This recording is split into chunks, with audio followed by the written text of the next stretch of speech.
Charlie, there are two kinds of thieves in this world. The ones who steal to enrich their lives, and those who steal to define their lives. Don't be the latter. It makes you miss out on what's really important in this life. Italian Job. You're listening to Writing Roots, brought to you by Aspen House Publishing. Welcome to Writing Roots. I'm Lee Hull. And I'm Lee Esses.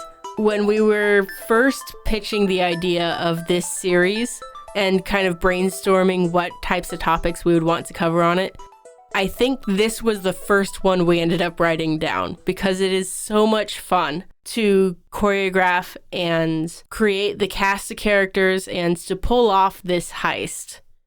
The other thing is that it is so versatile.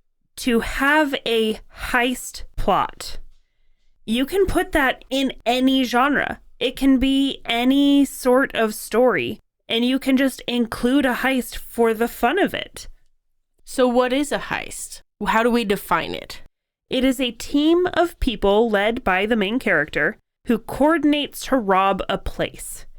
The ending tends to be a ballet-like coordination to pull it off. TVtropes.com actually suggested that making heist movies became really popular because pulling off a heist is very similar to pulling off a film and making a film because of all of the intricate pieces that need to coordinate in perfect harmony in order to pull off this project. One of the best examples of this, movie-wise, is Ocean's 11. You see all of the great coordination, and then you see it playing out, and you think, oh no, this is failing spectacularly, but it's not.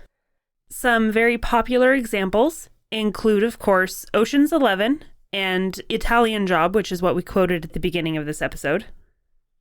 One of my favorites is Now You See Me and its sequel, where all of the characters are magicians working for this unseen force in order to pull off a magnificent heist at the end. And of course, my favorite heist is Mistborn, the Brandon Sanderson fantasy novel. And another representation of heist in fantasy is Darker Shade of Magic by V.E. Schwab. I also enjoyed The Great Train Robbery by Crichton. One of my favorites, outside of the fantasy genre at least, is Brooklyn Nine-Nine. All of their Halloween episodes are amazing. And if you're imagining yourself pulling off a heist, I guarantee you are also humming the Mission Impossible theme.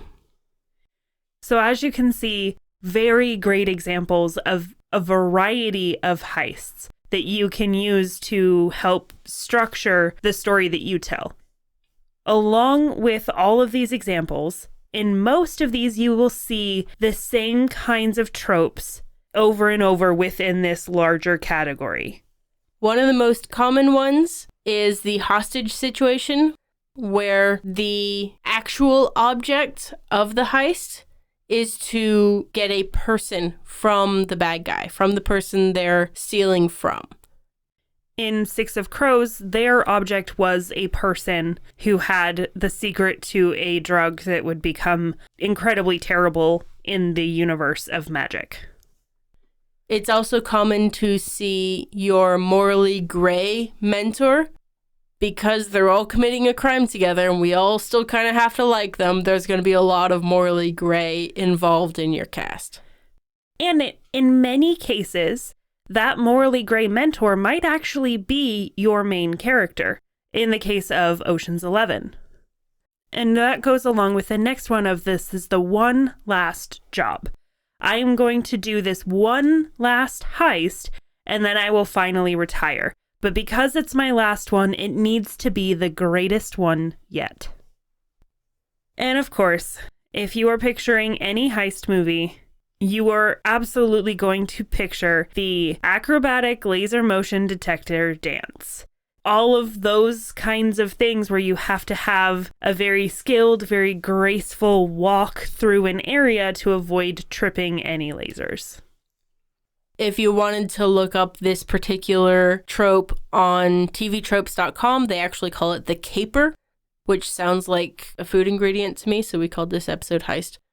But One of the things you're going to see fairly often is the bumbling law enforcement that can't keep up with the main characters. Some of that comes with what they call jurisdiction friction. You'll see a lot of the fight between FBI and local law enforcement. Locals are like, no, this is ours. FBI is like, it's ours. Step aside, you small people. Fun little side fact there, that actually doesn't happen in real life.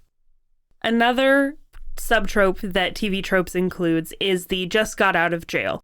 You see this with Ocean's 11. You see it with a lot of stories where they get out of jail and now they have to go pull a heist in order to get the fulfillment from the job they went to jail for. If you're using this one, they spent their time in jail creating this heist.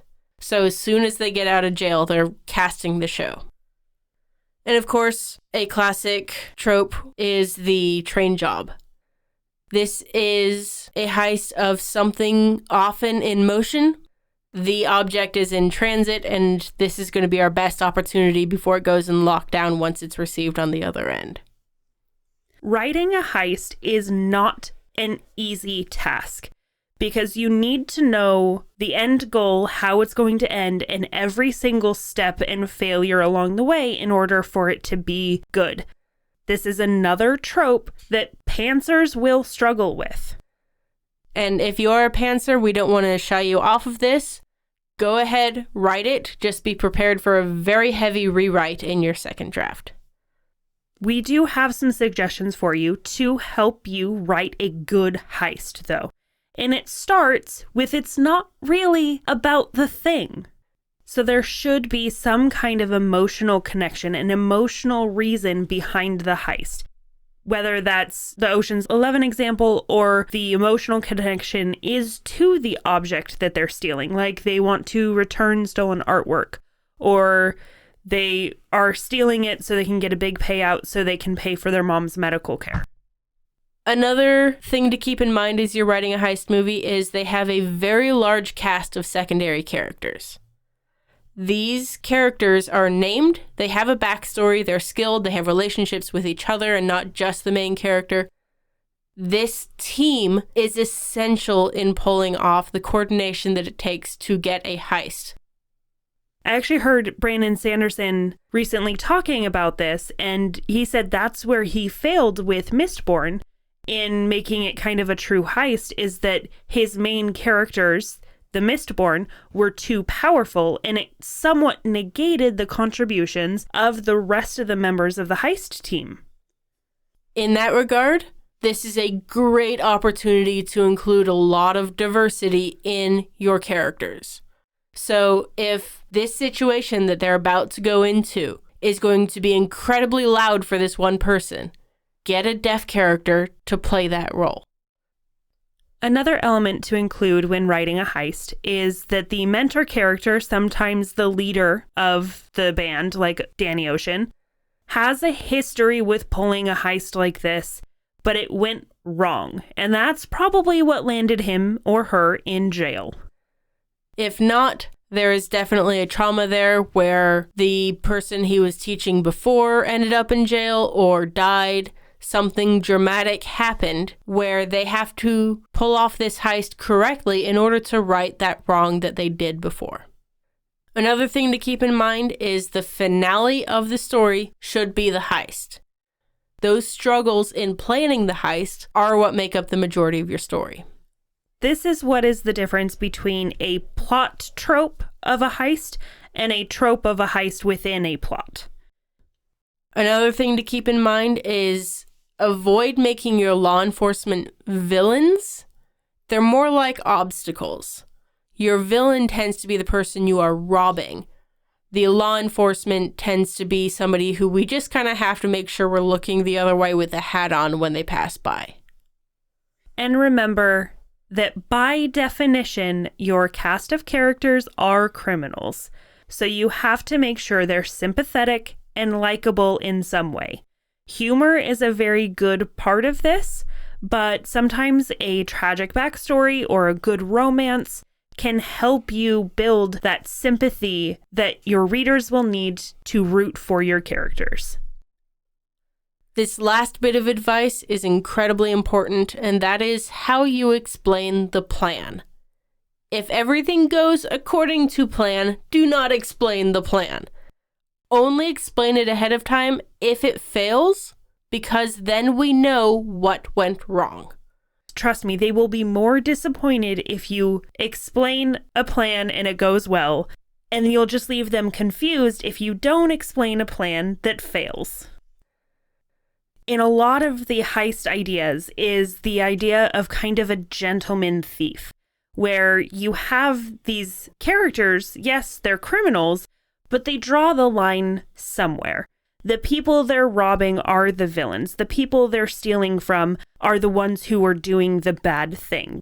We're not supposed to like the owner of the Bellagio. We're supposed to be very happy that he gets all of his money stolen.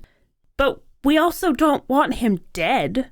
So that's generally a line that you need to draw with your characters. All in all, I think this is definitely a plot trope that everyone should try at some point in their lives. And it's especially interesting if you are looking for a structure to steal. It has a pretty clearly defined structure. All you have to do is just watch a handful of heist movies, and you'll get exactly the type of structure that you need for your own story. Then you create it, you figure out how to integrate it into your world, into your writing style, and then write selfishly. If you have a question or comment for our hosts or a topic you'd like us to cover, send us an email at writingroots@aspenhousepublishing.com or find us on Facebook by searching for Aspen House Publishing.